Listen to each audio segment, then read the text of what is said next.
A traditional bridge, nobody really does that anymore.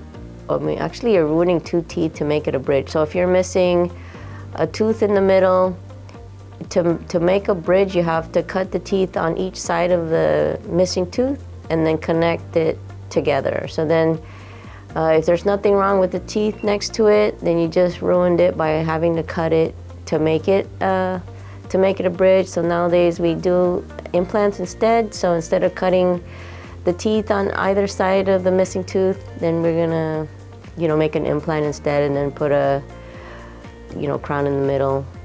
So, but, I don't know why people are still doing bridges, because that is, in my mind, that's iatrogenic dentistry, because you really don't need to do that nowadays, especially when implants are, 95%, over 95% success rate. And it's almost about the same price as a bridge.